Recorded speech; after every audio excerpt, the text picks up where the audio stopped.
look for a place all over the country to send the boy to school where they did not have athletics. His dad was a peculiar man.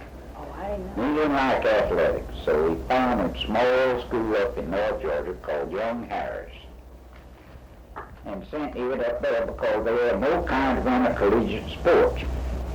Ed wasn't there a year before he had organized a baseball team and was captain of the team. And a bunch of young boys that were in school with him, like Henry Duckworth, who later became Chief Justice, and Sarah Miller's father, who was Grady Miller, who became Dean of Young Harris College, and Charlie Reed, who also became Chief Justice, and a fellow named Pittard, who's retired recently as coach of baseball at Georgia Tech, and he's still in and still active. Fewer people like that, and Glenn Thomas, who was Solicitor General and later judge over at Jessup.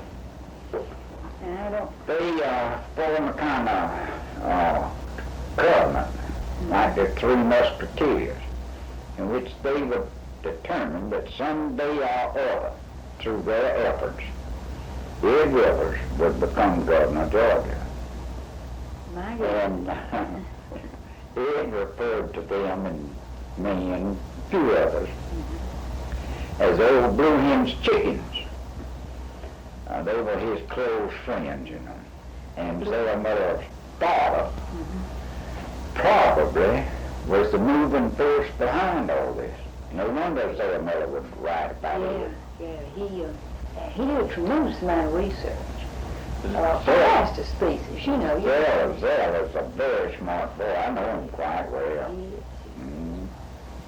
And I almost didn't take it because he, you know, the topic, because he had done so much research. But, you know, he's at Buddy's house yet, but I'll keep trying. And Mr. Scruggs is out until 4, so he'll return the call. Jerry, I don't care about information. All I want is, if you get them, interrupt. Okay. And if they don't, just leave it alone. All right? but now you were with Ed Rivers right from the beginning, weren't you? No, not from the beginning. In 1928, Ed ran for governor. He was, at that time, President pro tem of the Senate from over here at Lakeland. And he ran against old Governor Hardman. Governor Hardman was running for re-election. I didn't know Ed Rivers, and practically I hadn't even heard of him. So I didn't vote for Ed in 1928. Then in 1930, there were several in the race, including Ed Rivers, George Carswell, Dick Russell, and others. And I supported George Carswell because George Carswell had promised to divert highway funds, if necessary, to pay off teachers, and I was in the teaching profession. So most of the teachers of Georgia voted for George Carswell and not for Dick Russell. And Ed was in that race, and Ed ran third and was in the runoff. He threw his support such as he could toward George Carswell against Dick Russell, but Dick Russell beat him. And Dick Russell coined the phrase George Rivers and Ed Carswell, that he had a combine that he had to beat, and did beat him. But at that time I voted for George Carswell. I didn't know Ed Rivers. Now the first time I ever knew Ed Rivers, and this I think is significant. When I first went to, I was with the state school department, the state school supervisor. And Lanier County at Lakeland was in my territory. And I went to Lakeland to visit the schools there. And it was a new county, and they had pretty good school buildings, but no courthouse. It was the only county in Georgia at that time that had no courthouse.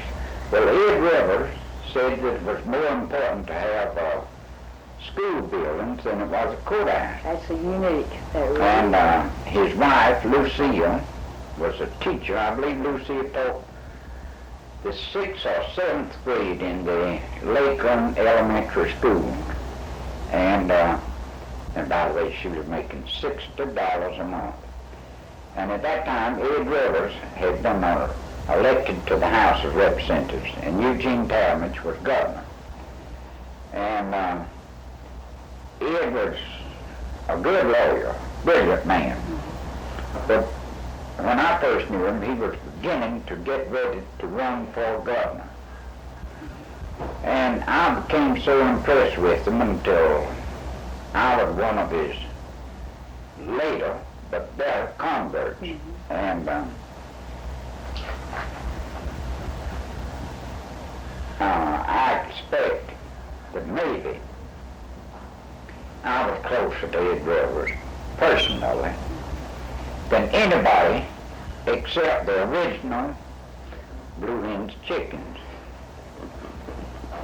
And so I know Ed knew him quite well. He must have been I don't know what it means, just a very outgoing, warm. He was very outgoing and also very warm. And I've known more, I'm sure, than 1 million people in my life. I'm sure. And from all over the United States. Ed Rivers, in my judgment, had the most brilliant mind of any person I ever knew. For instance, he didn't care too much about it, but when he played bridge, he was the best. Is that a fact? And anything he did very well. And with a great amount of enthusiasm, and had a wonderful sense of humor. I know just about no one that had a better sense of humor than Ed. And Ed cared a lot about people. I've gotten that impression. Now,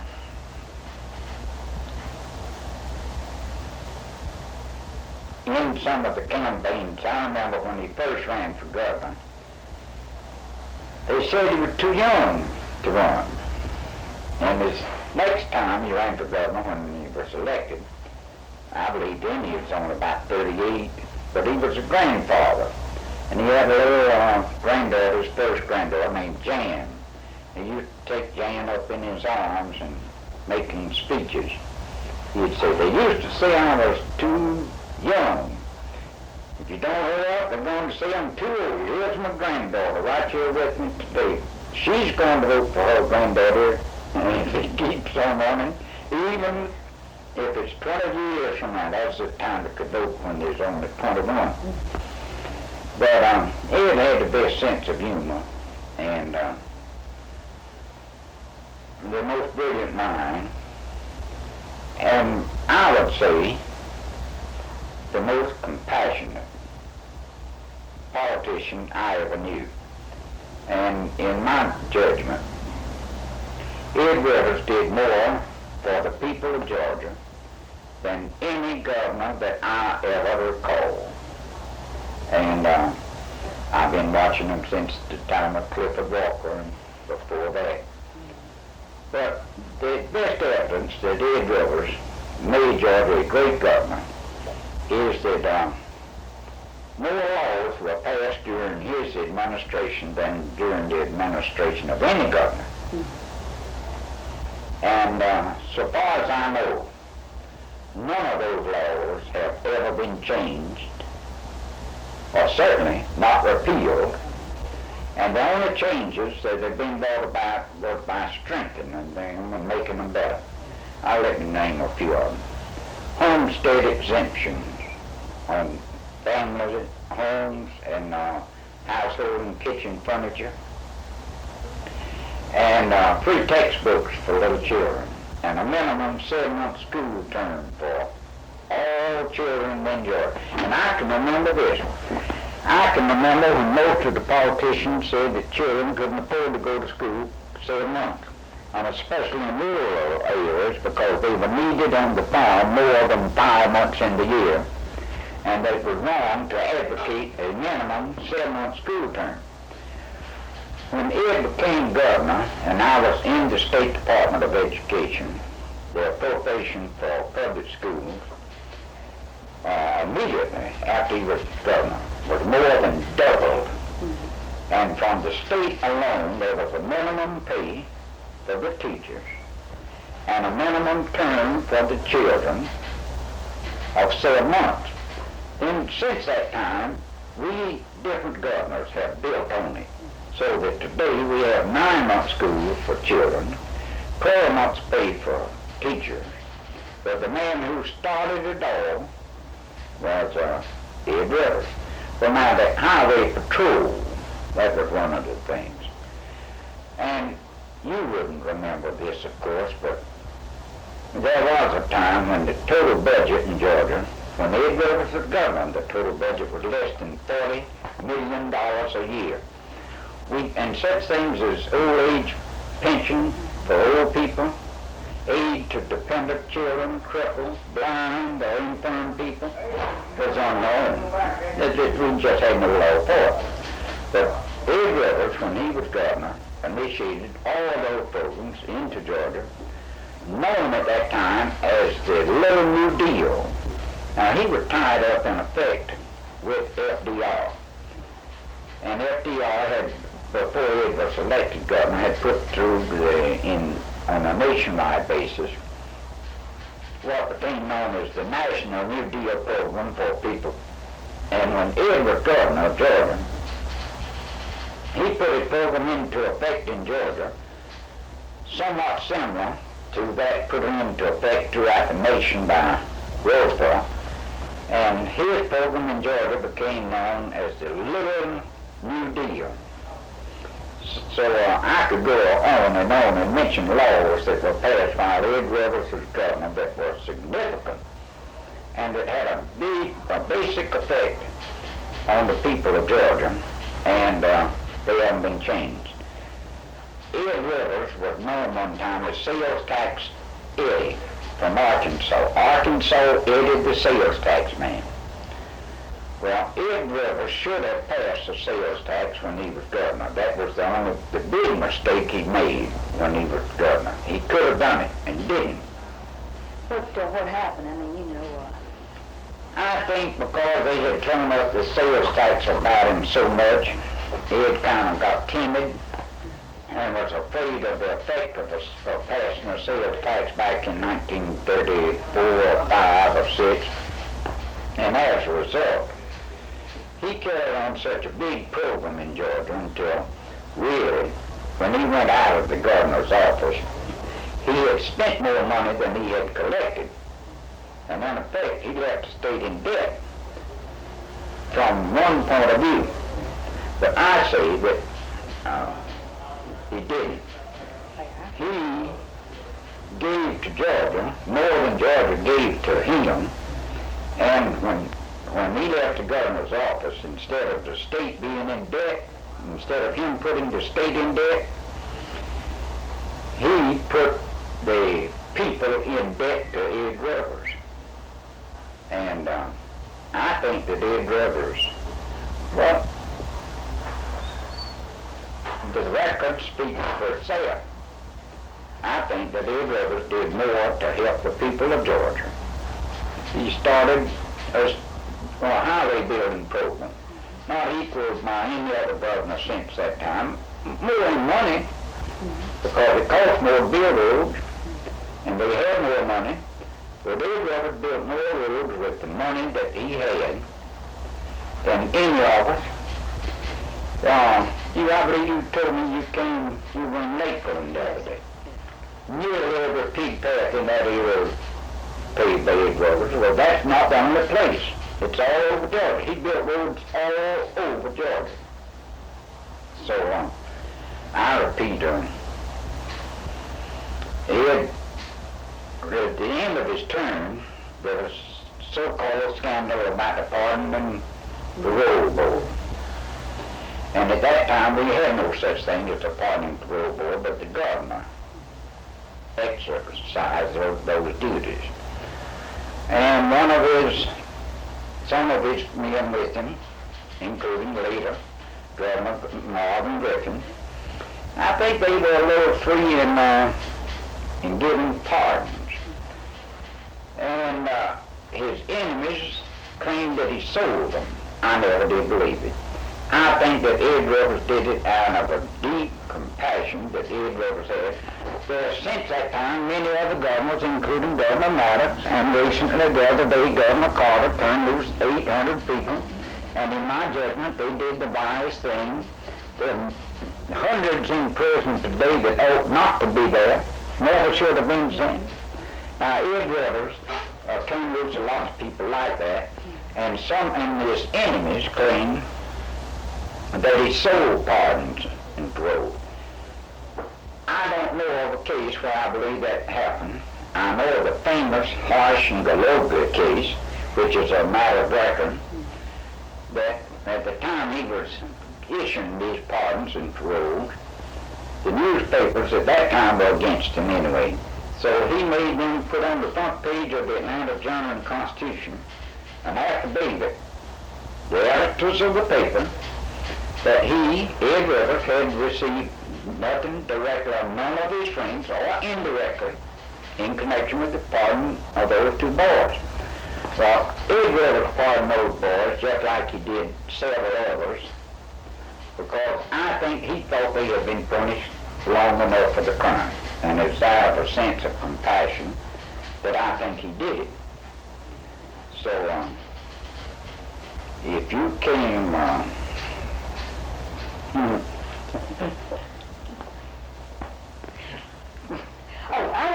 pardon me. Yes. If you came to find somebody who would testify for Ed Rivers, you came to the right source.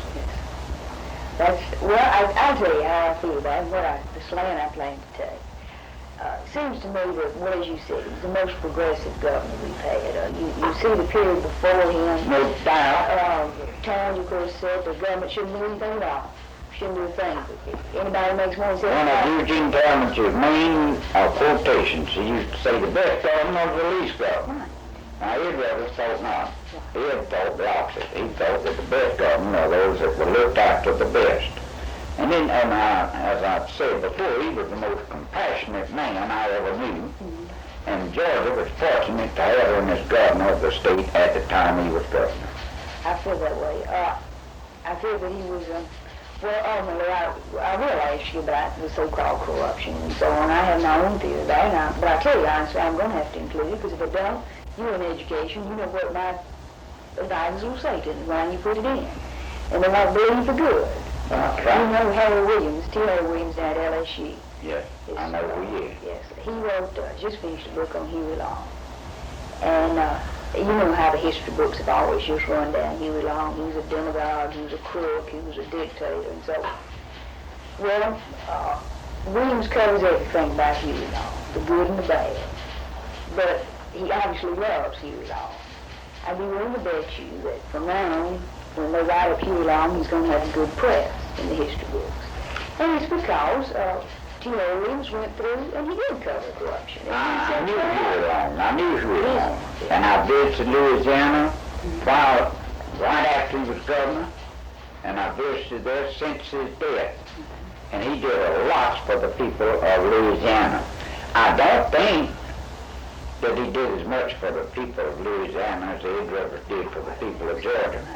And I don't think, and he has a reputation of being a brilliant man. I don't think that his mind, certainly, in my judgment, was any better than that of Ed Rivers. It was a different type of intelligence. I don't know. I think that Huey... Well, Ed was not a dictator. Ed was not a dictator type fellow. And Huey Long run rough shot over those that opposed him. Ed didn't do that. No, he did. Now, I can tell you one or two things about Ed that are bad, in my opinion. Ed Rivers would do things in politics that I didn't approve of then and don't approve of now. It would tend to let you mislead yourself. I'll give you an example. Ed supported me in 1948 In 1950, he very effectively opposed me. And I think the reason he did was because one of his other close friends, he thought, would run a better race than I ran, and maybe was a little closer than I was. And it led me to believe that he would support me for governor until after I got in the race. And at that time, he didn't support me, but actually supported Herman Talmadge openly. I never could figure that out because he... Well, he did do it now. I know.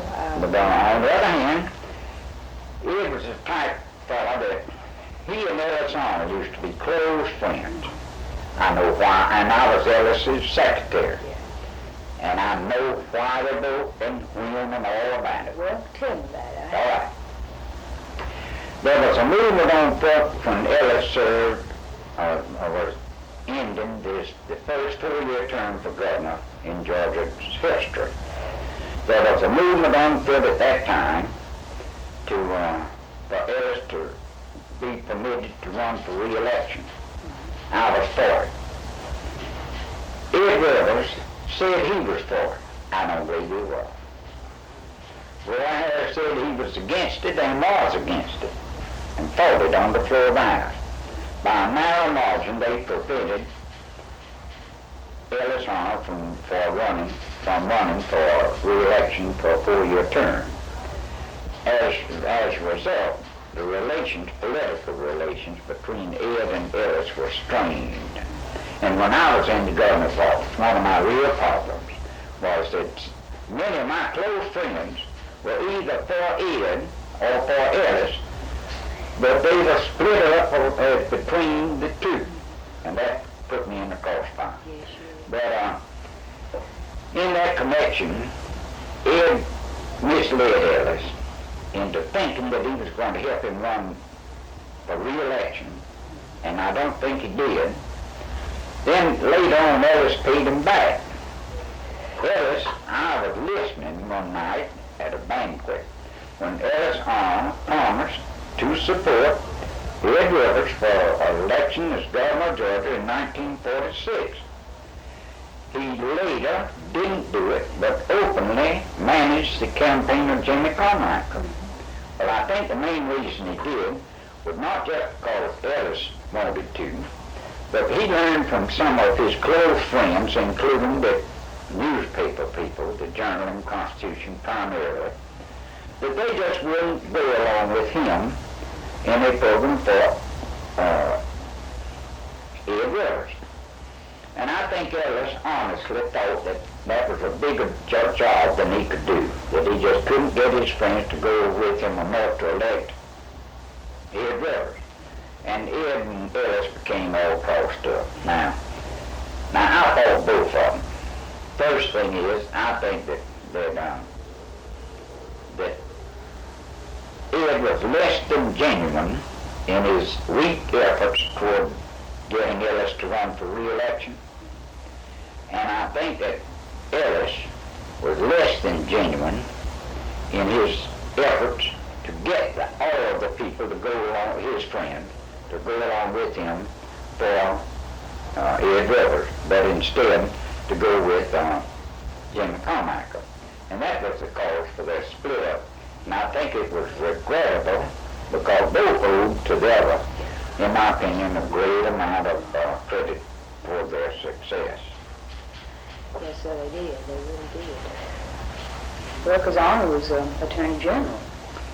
Yes, and Ed had appointed Arnold as attorney. He first appointed him as Assistant Attorney General, and later as Attorney General. And the relations between Ed and Judge Duckworth were not always pleasant, and partly due to Ed being wanted to be the head man, and Judge just wanted the blue hen's chickens. He wanted to be the old blue hen, Ed did.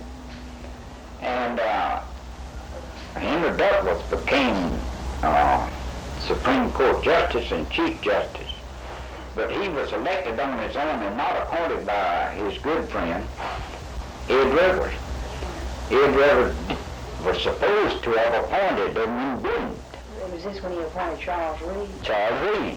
And I know that whole story. I had them at my own one night. I had Charlie Reed, Henry Duckworth, and Ed Rivers, and their wives at a time when they were not supposed to be speaking. But they left them then. Pretty good friends, and I'd say this, that it wasn't perfect, and Duckworth wasn't either. Incidentally, somebody in Georgia, some student should take Henry Duckworth's life as subject for, I'd say, for doctrine. He was born in a house that didn't even have a floor in it. He worked his way through Young Harris College, and I don't mean just waited on tables. He stayed in a tent with his brothers and did his own cooking, washing, iron, and sewing, and other things like that. And he became a very outstanding leader in Georgia. And he was just a close friend of mine as Ed Rivers was. And someone ought to write the story of the life of Henry Duckworth, because though not quite as spectacular as that of his friend Ed Rivers, and maybe offered more to the young people of Georgia in a way of inspiration to them than the life of Ed Rivers, because some of the things that you could say that were bad about Ed, not too good, I mean. I wouldn't say bad, but not too good about Ed. The opposite was true of Henry Duckworth. What do you mean? All right, now Henry Duckworth just would never let you mislead yourself about him or anybody else, or anything. He, as you young people say, he'd tell it as it is. And if you liked it, fine. If you didn't, it didn't change his position. He said what he thought. And he was a great help to Ed Rivers. They used to amuse me sometimes. When they get with me, they would talk about one another, unless I would start talking about one another. Then they'd change. They'd start defending one another against what I'd say. In other words, they didn't object to them fussing at one another, but they didn't want anyone else to criticize them. You talk about your kinfolks, but nobody else. Nobody else. And they were kinfolk. Yes. Well, what about the split between Judge Duckworth and Governor Rivers, and what led to the I think it was largely due to jealousy among those Blue Hens chickens. Charlie Reed was one of them too, and so was Duckworth. And I think Henry Duckworth thought he was entitled to the first appointment that Ed Rivers made on the Supreme Court. Charlie Reed thought he was entitled to it. I don't know which one was entitled. I'm inclined to think both were. Mm-hmm. But Ed could appoint only one at that time, and he appointed Charlie. And Henry Duckworth, I think, didn't like it, and it created a little personal jealousy there that ran deeper than lots of people think it did. But it didn't run deep enough to disturb me about either one of them, because I think both of them were wonderful people. And Charlie Reed was a brilliant young man, and that is another man who died a tragic death, but another man who would be an adequate subject for study. But I think that it was petty, personal, unexcusable jealousy on the part of two great men that they fell out. I really do. What type of early childhood did Governor Rivers have? You remember? I don't know too much because he came here from Arkansas. I met his mother one time, but I don't recall anything about her. But most that I know about Ed was after he reached, after he got into politics. Most that I told you were about young Harris and the Blue Ends chickens and baseball and all like that. I've heard from his friends who knew him and who went to school with him. Well, let's see. Well, I don't remember whether you cited as this source or not. You probably remember a boy named Taylor. He did a biography of Ellis Arm. And he interviewed you. I don't even remember his first name. But anyway, this particular boy in his biography of Ellis Arm said that he thought the greatest fault of Rivers' administration was his lack of administrative ability. You would be in a position to evaluate that. Well, I would say that that neither one of them are too strong as administrators. Both of them were greatly interested in people. And when Ellis was governor, he stayed in his office very little. He liked the program and the responsibility of being governor, but he hated the tail work. That I know because I used to do a lot of it. Well, I think Ed was the same way, and both of them were motivated in their thinking more by what they could get others to do than they were in the details of doing things themselves. So in that sense, maybe people are right in saying that Ed was not a strong administrator. Well, he had many ideas. That's right. He did everything, His main asset, in my opinion, was that of enlisting others to help do things that needed to be done.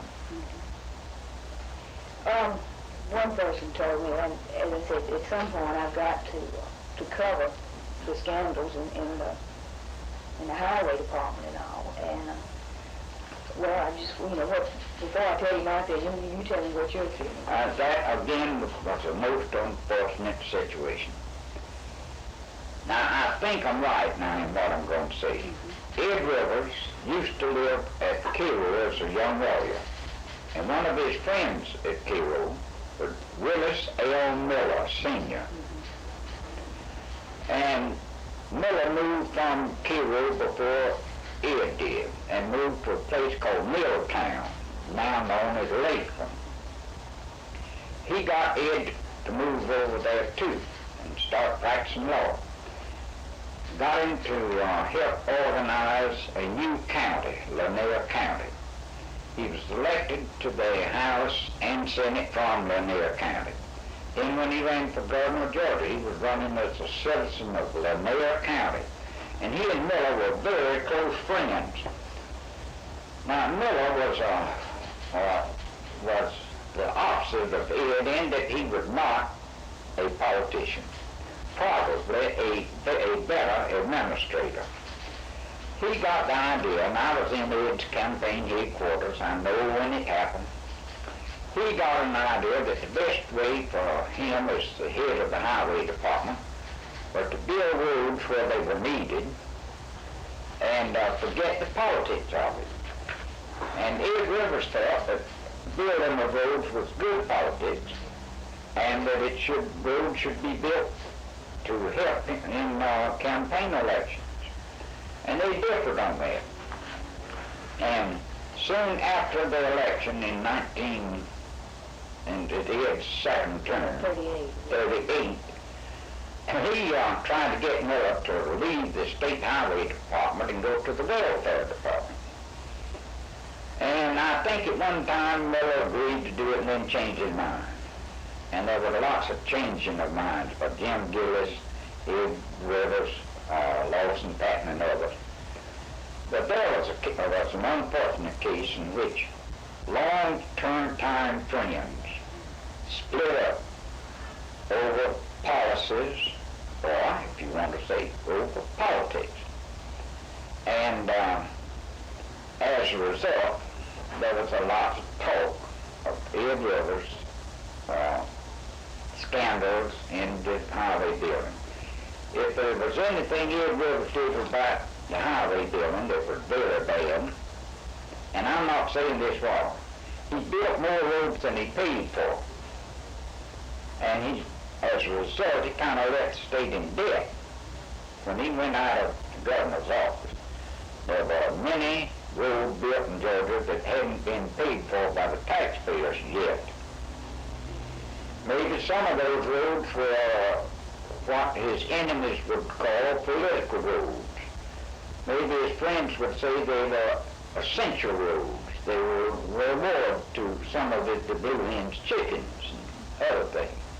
But I can't find myself today critical of Jim Gillis,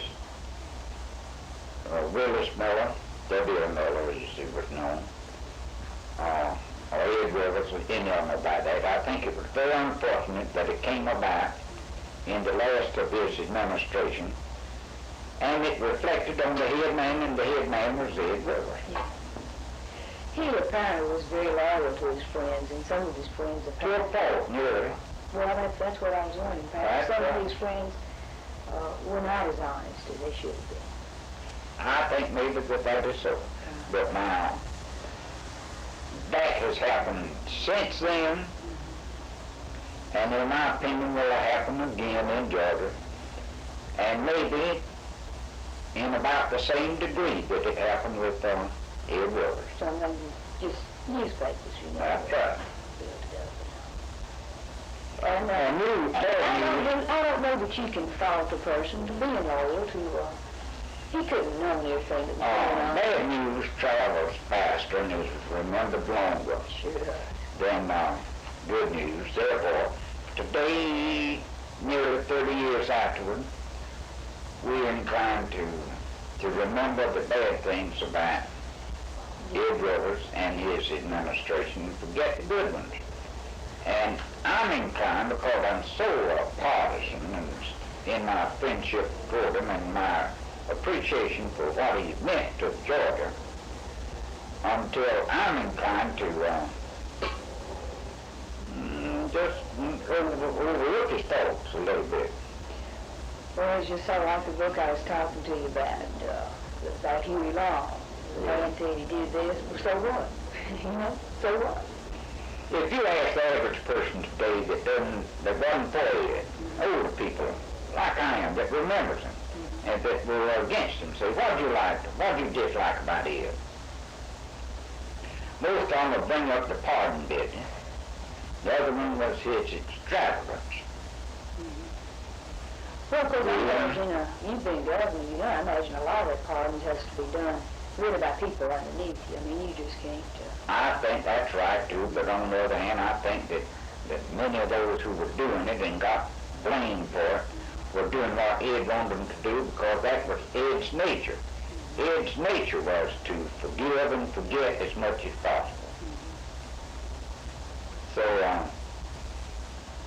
and I'm not altogether faulting him for what he did about the pardoning road business. But I've seen results. I work with lots of young people now. I had about 5 years ago, I had 6 boys that were guilty. When I got a grand jury to gnaw a faucet to do nothing about it, all of them have turned out wonderful.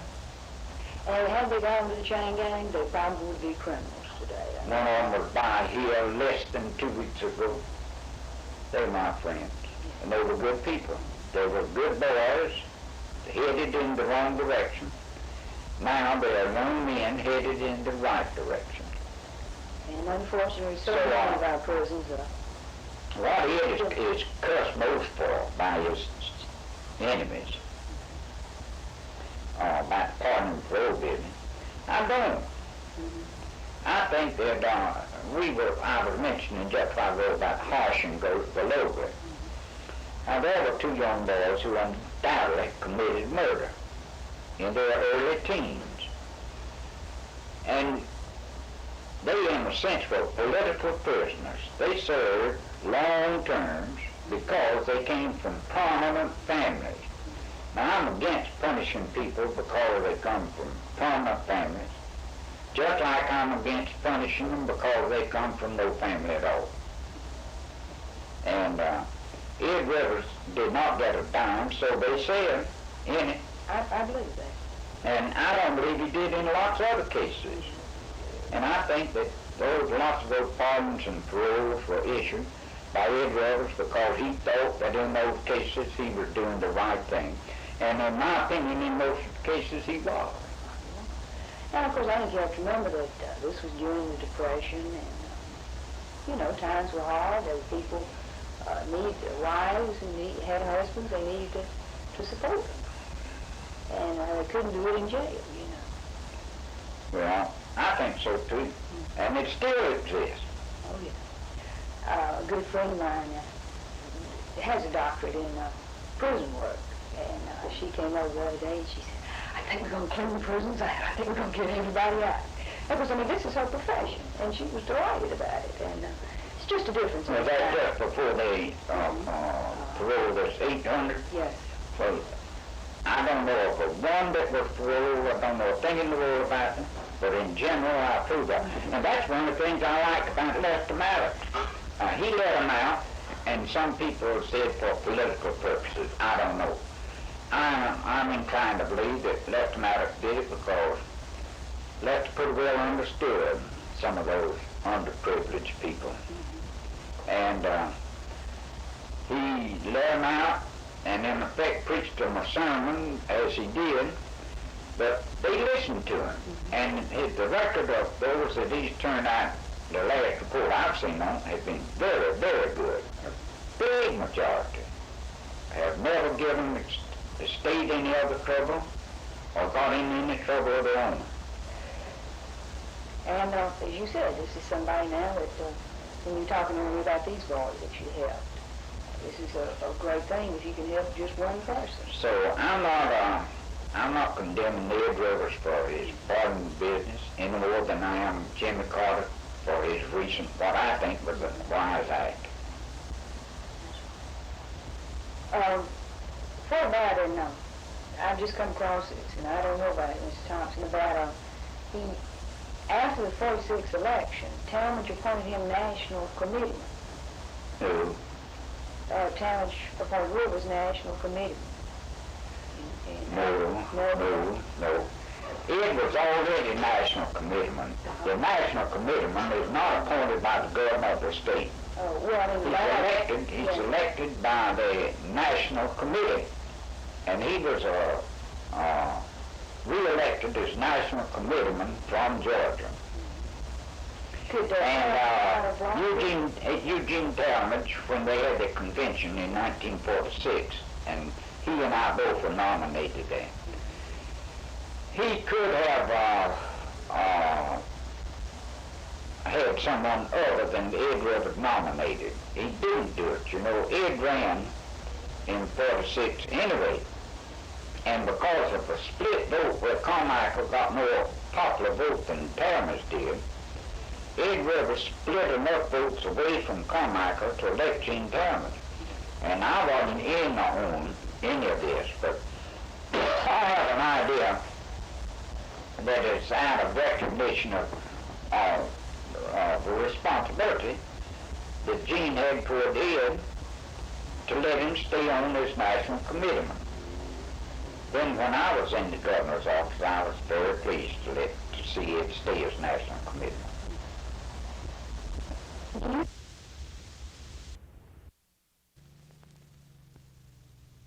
Dad got it for him, so he's in school, and he's letting me use it. He's over to university. My little granddaughter, I bought her a year ago. I bought her a little smaller than a rail coat. Oh yeah, I bet she likes it. This afternoon I gave her money enough to buy the batteries that go in there. I believe there are 5 batteries that go in.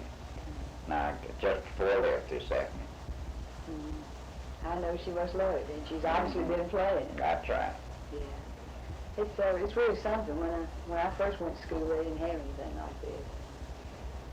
The boy recently, what is the name, Melvin, wrote this book on Southern politics. He interviewed me and used one of those. Yeah, that's Gothic politics and Something like that. He and his wife came by and interviewed me one Saturday. Oh yeah, that's they use it. The political science teachers use it in school.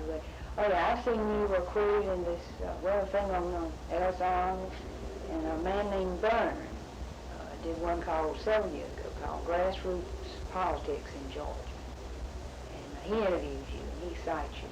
Good bit about you. I don't recall. He was with Emory, I believe. You know, I threw all my files away except I kept my receptionist when she had nothing to do lots of time. She was a great newspaper clipper and paster. And we had about 25 or 30 books filled with that. And I gave that to Emory University. Oh, that's wonderful. I went to Emory and got my master's at Georgia. And liked to have got my doctorate at Georgia until I got messed up in politics. Well, both of them full-time jobs. That's right. And I had to give up one. Yes.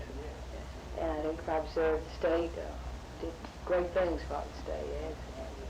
I guess Rivers didn't, I guess it was not till the 40s that they got to where they brought race into the issue. You know, No, race was brought into the issue first, in my opinion now. I mean, effectively, in Georgia.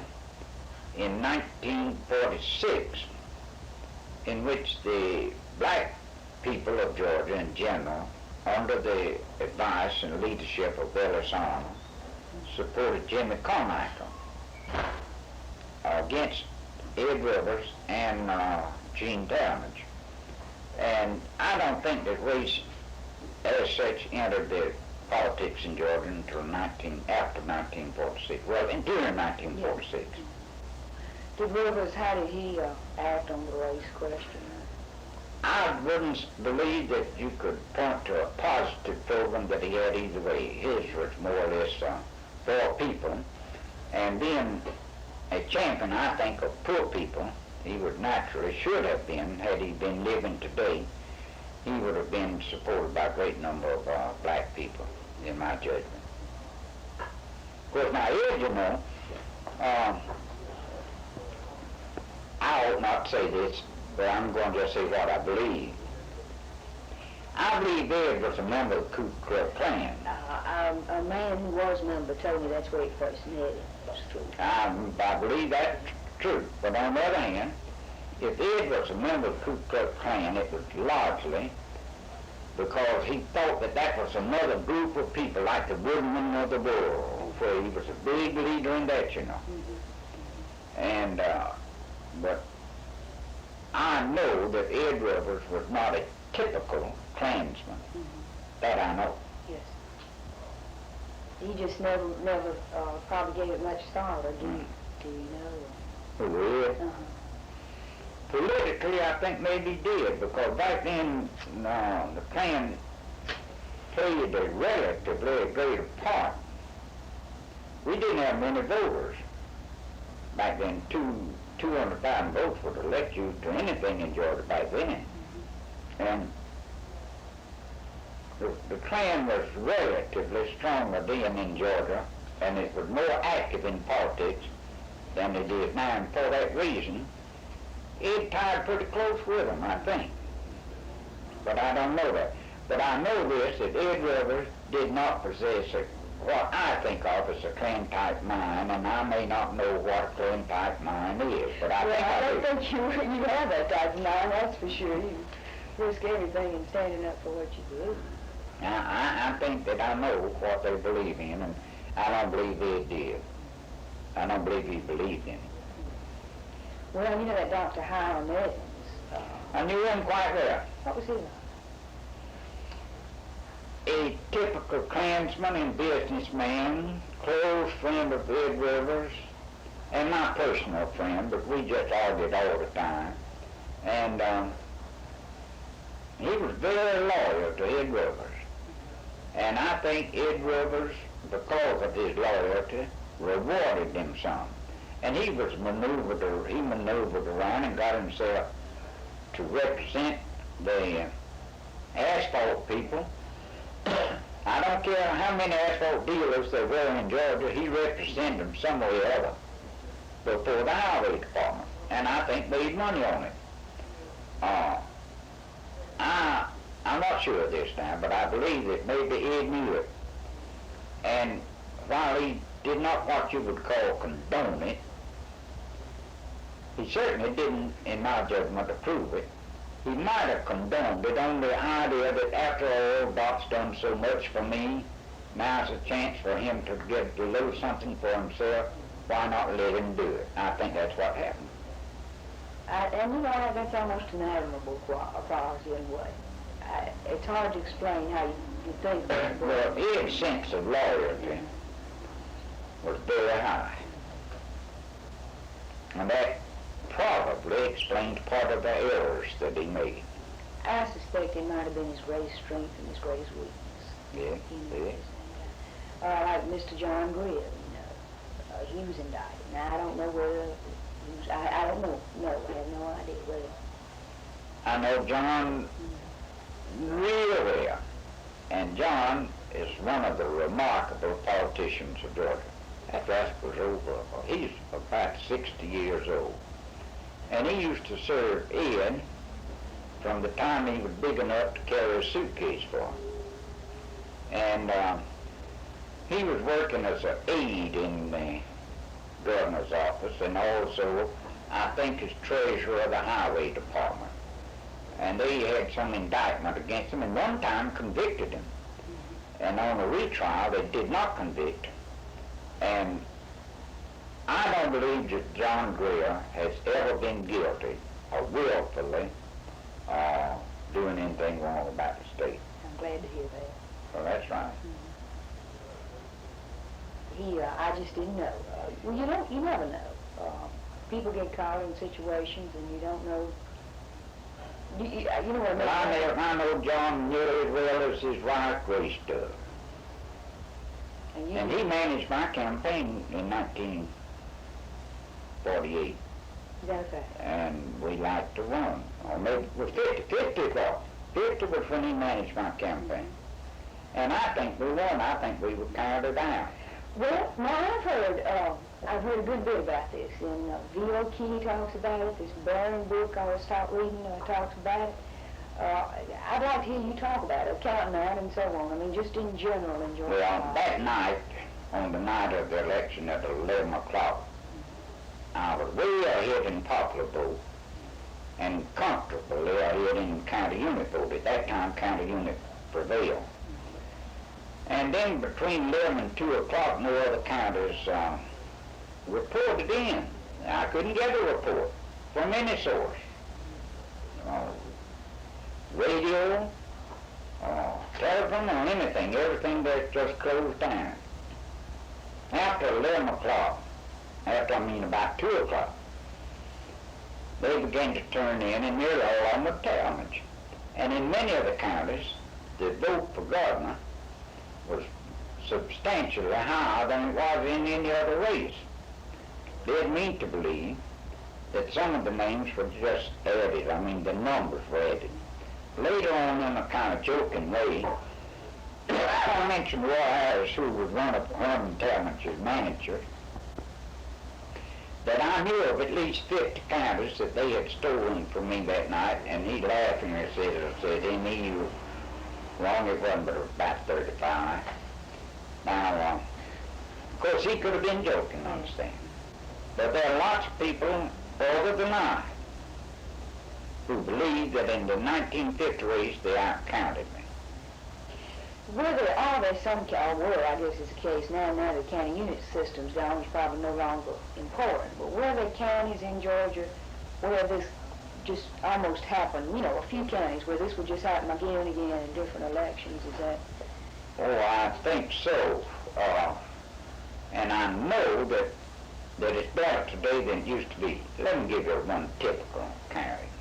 And this fellow that I'm going to mention was a close friend of mine, and I think a good public official over in Long County, Ludwig. they had a fellow there named, they called him the Colonel Ralph Thompson. That kind of went for Carl Sanders in the first race. And then he switched. And they went against Carl Sanders in the runover and for Jimmy Carter. Well, there are those who say that he just counts them where he wants to. I doubt that. He has, over a number of years, been a political leader over there. And a lot of those people trust him to tell them what to do. That if he says it's better for Long County for us to go for Carl Sanders, they will do it. If it's better for them to go to, if he says it's better to go for Jimmy Carter, they'll do it. And they do it. Now, lots of people erroneously get an idea that he, or that people like him, just control the county in a vicious sort of way. I don't think it's that way.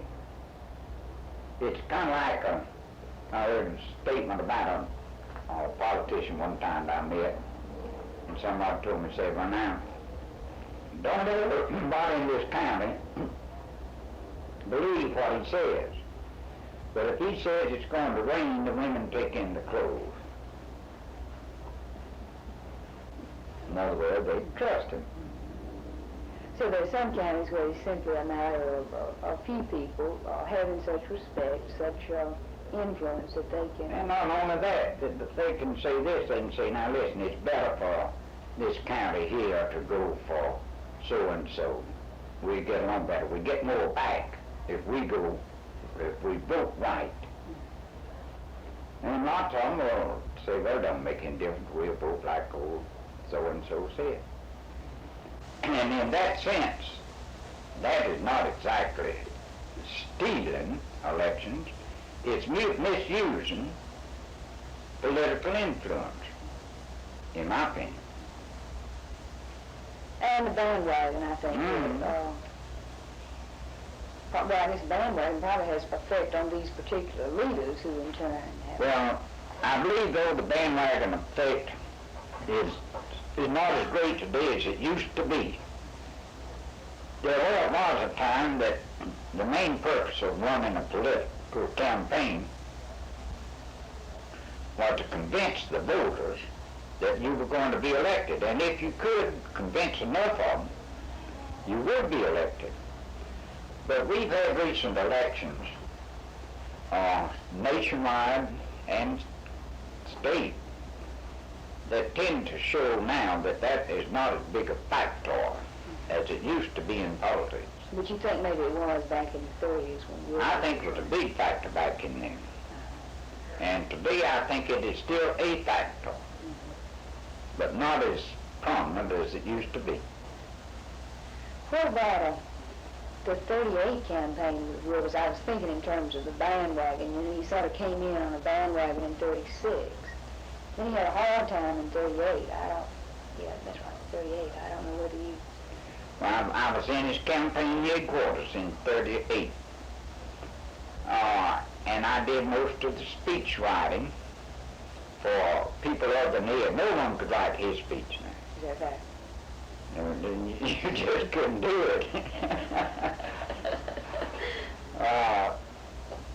No one was smart enough to say what Ed Rivers would say. But I wrote lots of the speeches made by politicians, school people and such as that over radio and all for Ed. For Ed. But in 1938, FDR had kind of tried to get Ed to run against George. And he wouldn't do it. Partly due to the fact that some of Ed's supporters were also George's supporters.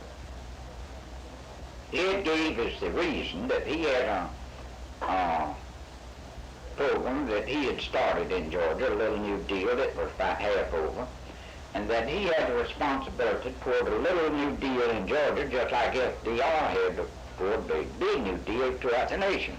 So he didn't run. The President finally prevailed on Solicitor General Lawrence Kemp to run for against Senator George. And Eugene Talmadge got in the race.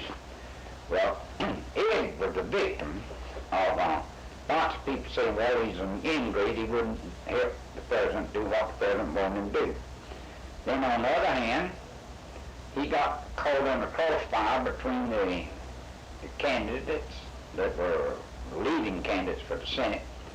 That was George and Talmadge. And Talmadge might have won that race, in my judgment. Is that close? I think that they did a little bit to Talmadge in 1938, what they did a lot to me in 1948. I think they counted Eugene Talmadge out in some counties. I do. Well, you'd be in a position to know. I mean, you know. Well, I said I think so. And I could name counties and tell you why I thought so. I'd be interested in knowing. I mean, I wouldn't. One of them was, for instance, was in Pike County, Zebulon. Oh, yeah. And another one was Carroll County, Where's Carol? Carrollton, up at where West Georgia College is. And places like that. And the same thing happened then that happened later in 1948. There was a race on for governor between, say, J. Mangum, Ed Rivers, and Hugh Howell. Well, that should have brought out lots of votes.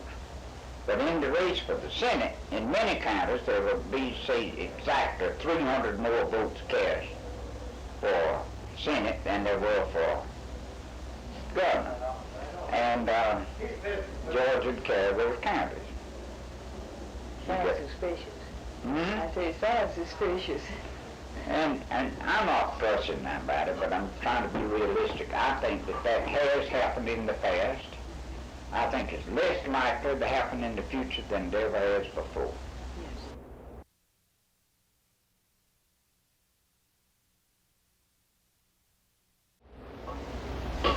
Were there certain counties, I mean, like Pike, that just were more apt to have this happen? In other words, I think there probably were some counties that you could say they're going to always go for Talmadge.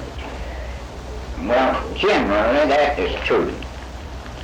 I believe in 1946 when he ran against Dick Russell for the Senate, he carried only about 14, not over, about 16 counties.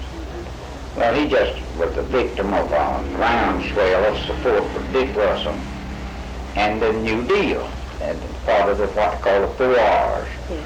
Roosevelt, Russell, Rivers, and Roberts. Roberts running for Commissioner of Agriculture.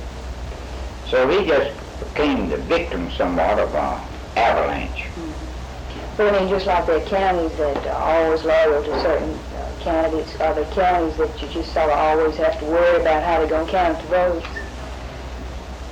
Both. And it's even worse than that. I mean, it used to be. I don't think it's that bad now. I really don't. But it used to be that there were certain precincts in which you knew that however certain political leader stood in that precinct, that's the way that precinct would go, as they call it, district. And I had some of them on my side now, don't misunderstand. I had some on my side. I remember one place down there, St. George, Georgia, where there were, I'd say, 122 votes cast, and Ralph Nell was a close friend of mine, and he was living there at that time. He now lives in Jacksonville. And I got all but 2 votes. And the joke used to be that he made the mistake of going home for lunch. And while he was going home for lunch, 2 people slipped in up there and voted against me.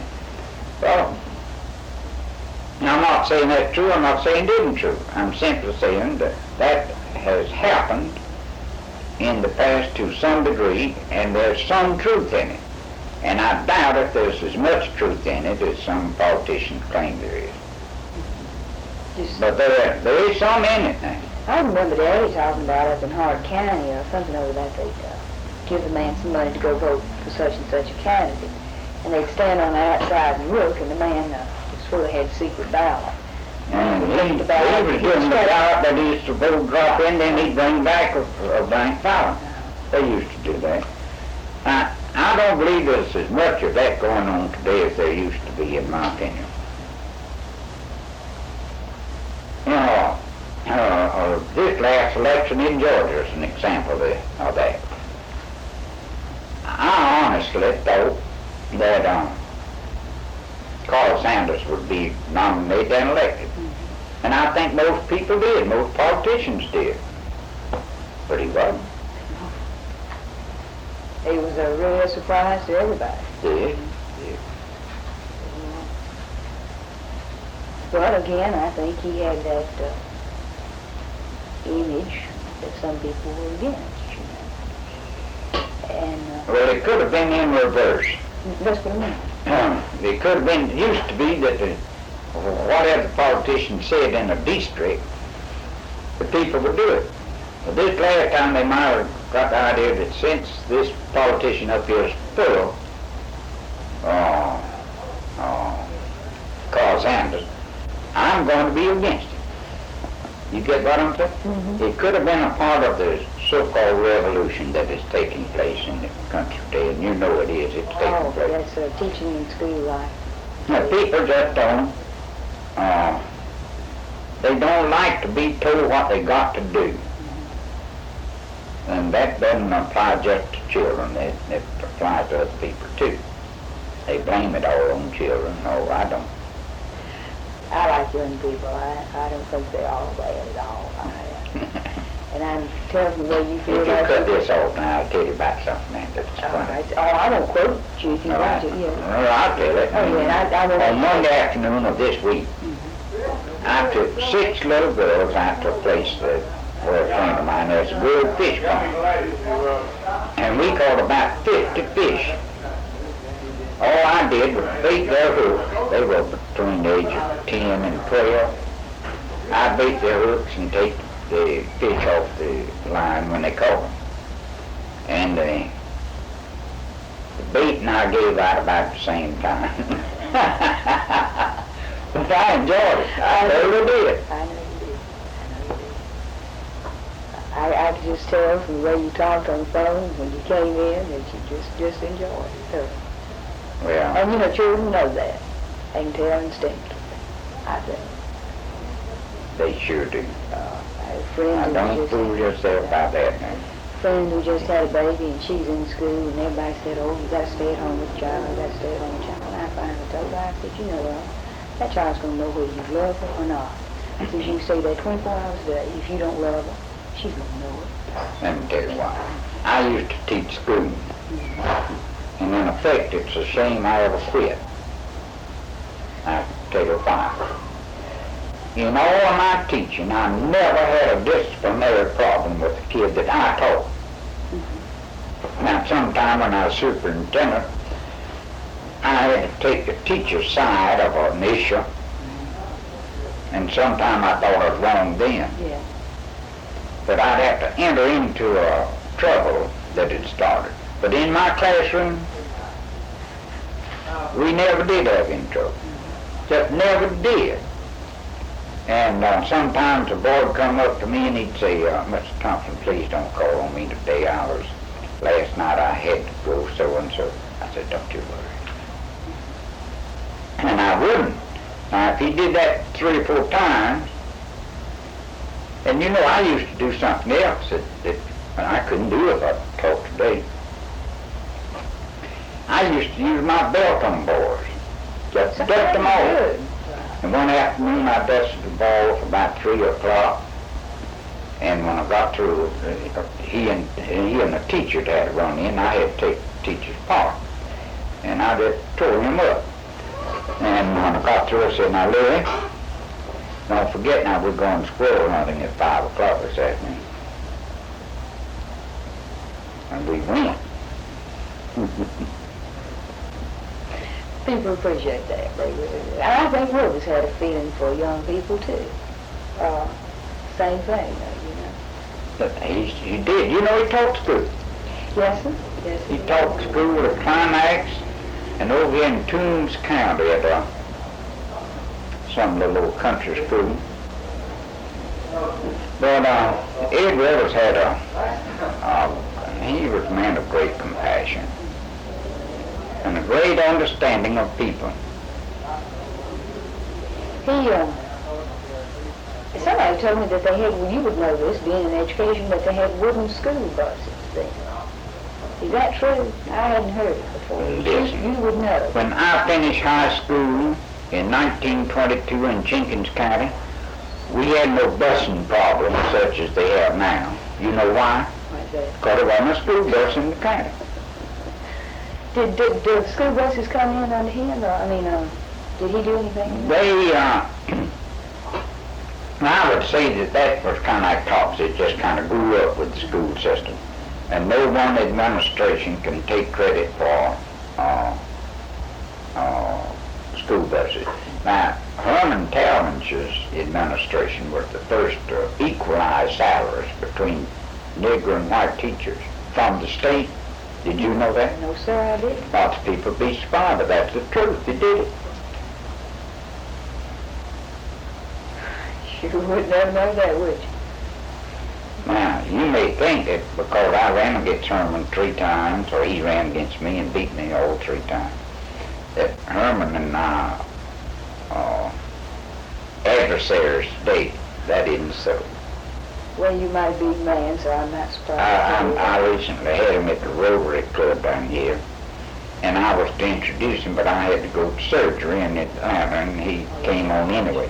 But he's the type of fellow that I can call on telephone collect. I get that from him every week, this bulletin. And we get on fine. I knew him first when he was a schoolboy, in about the 9th grade. Is that a fact? He was debating, and I was coaching 2 teams, 2 sides of a team. And one team went to McRae to debate him, and they lost, and the other team went to Pittsfield, and I took them. And one of the people they debated against was a boy named Morris Abram. From him. And later killed the county unit system in Georgia, and became president of Brandeis University and all like that. And they used to laugh and say the reason that we won, and over there as it was, that I knew the judges. It wasn't so. But anyway, we lost against Herman's team and won against Morris. And Morris was a brilliant fellow. Very brilliant. Oh, yes, no doubt about it. Talking about the county unit, there was a vote that came up in 1952 on the county unit to try to make it apply to the general election as well as to the primary. Do you remember that? Herman Talmadge tried to do that, and I opposed it openly. Yes, you and I was wondering how Governor Wood stood on that. Did he take a stand? No, I think Ed was more or less of a county unit vote man. Yes, you were. Back in 1948, here at the Georgia laws, there was one session that lasted just 3 days. A bunch of politicians had determined that Harry Truman's name couldn't go on the ballot in Georgia. And they were going to put the name of the Dixiecrat in place of the Democrat in Georgia, that is Strom Thurmond.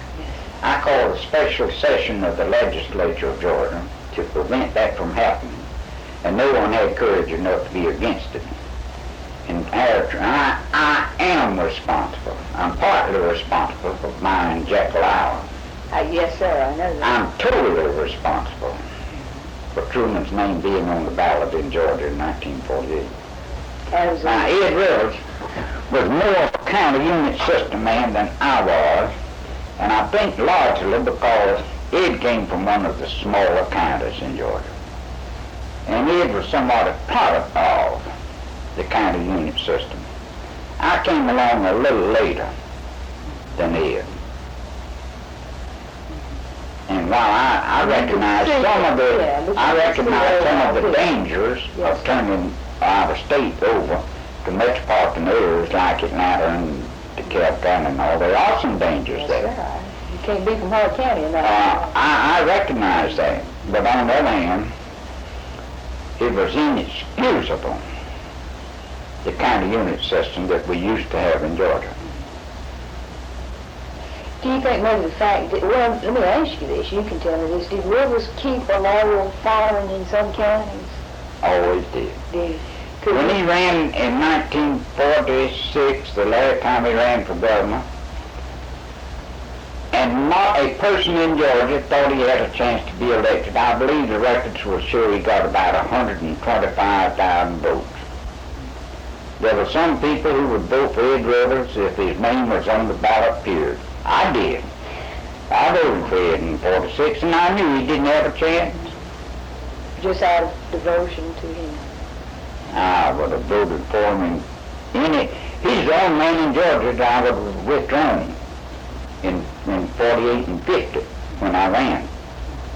If he had run, I wouldn't have. That's a great testimony to him like that. That's right. Yes, and to your devotion to him. Well,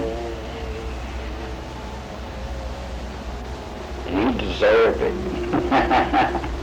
Could he swing these votes? In other words, these people who were loyal to him, could he, for example, get them to vote for Ernest? Mhm. I didn't know whether it had a carry Yes, over sir. other candidates. He, in 1950, when I think I beat Herman, Ed Rivers took at least 50,000 votes away from me and gave them to Herman Talmadge. He was supporting Herman in 50.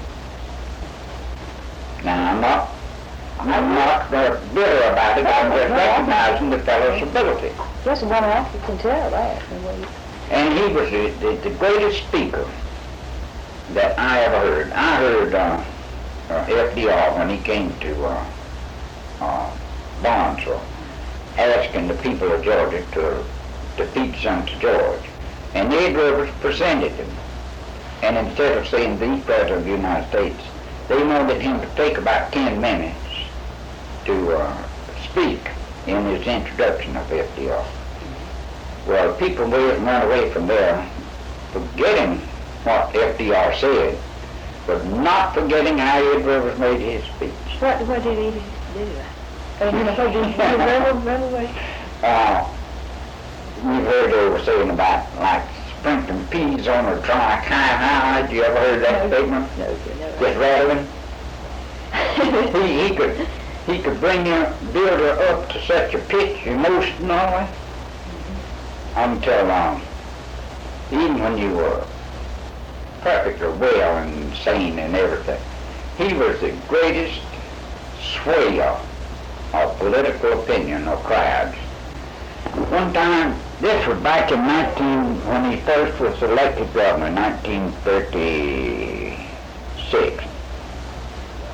Charles Edwine's brother was a close friend of mine, and we were living in Americas.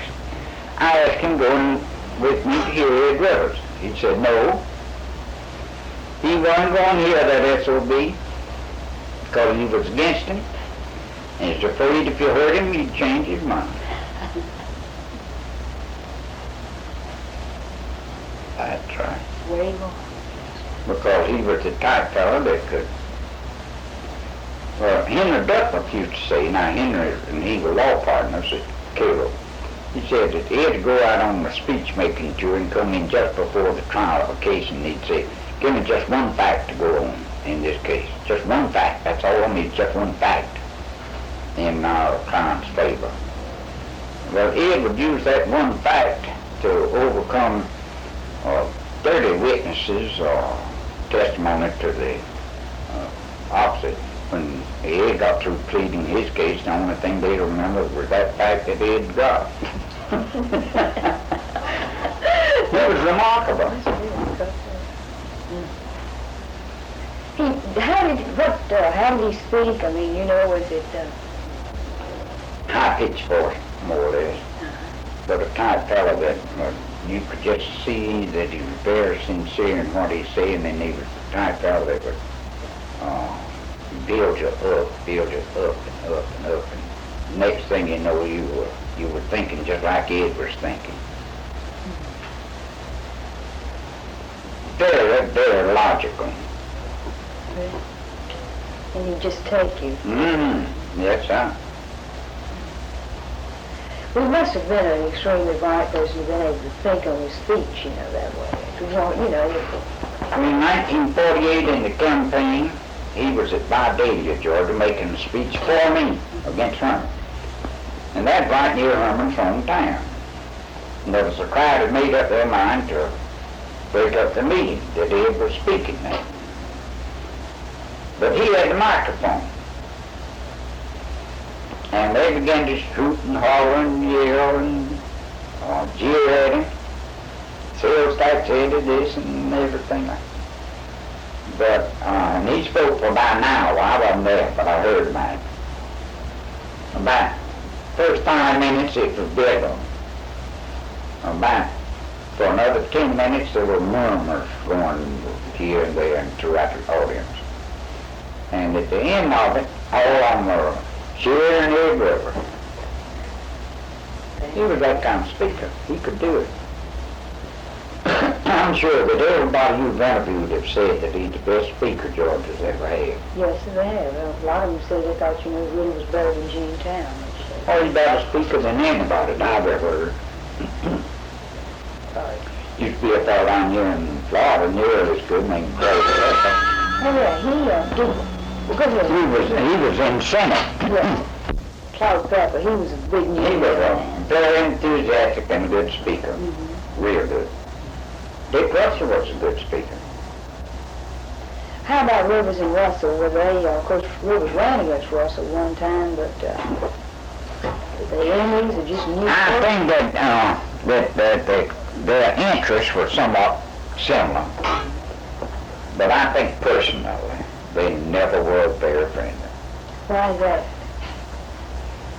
I think it grew out of this political campaign, Ed Carswell, George Rivers, Russell campaign. I think that's what did it. But they never were really close friends. The programs that they exposed or espoused were similar. But I don't think they were ever close. How about, of course, 38 was a George thing. You mentioned that earlier. Did he sort of support George? Certainly not on the service. He couldn't afford to do that if you're running for. I wasn't running for anything. No, I mean, I'm talking about did Rivers when he was running for governor. Did a lot of his friends? I think that most of Ed's friends voted for George. How Ed voted, I just don't know. I've never heard him say. Do you think Roosevelt tried, do you know whether or not Roosevelt tried to get him to run against George? Or did he? I was not present, but I've been told by people, including Ed Rivers, that he did. Rivers told you then that... that he was asked and encouraged to run against Senator George, that's right. And he just didn't want to take that. That's right. Just realized.